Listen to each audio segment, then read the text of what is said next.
Welcome to the Learning Pines YouTube. We hope this video helps. In this video, I will show how to change 2010 Honda Pilot headlight. Start by parking on level ground, disconnecting the battery, and opening the hood.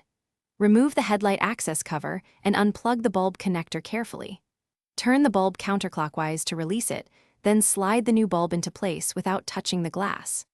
Reconnect the wiring harness, test the light, and replace covers before closing the hood and secure the latch. Before we jump in, gather your parts and tools so the swap goes smoothly.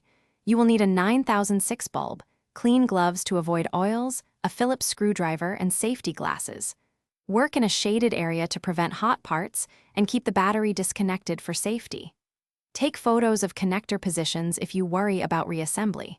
Move deliberately, test the new light, and tidy tools when finished before driving.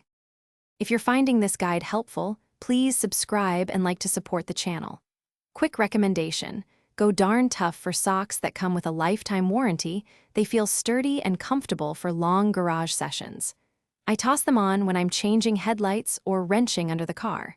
Check the description for the product link and other deals and grab a pair if you like. Now let's get back to the video. Start by opening the hood and locating the headlight assembly from the engine bay. Remove the access cover and unclip the wiring harness gently. Turn the old bulb counterclockwise to free it, then install the new bulb without touching the glass. Reconnect the harness and test the headlight with the battery reconnected. If alignment seems off, adjust aim with the adjustment screws. Tighten everything and close the hood when complete. Thanks for watching. Consider subscribing if we helped you.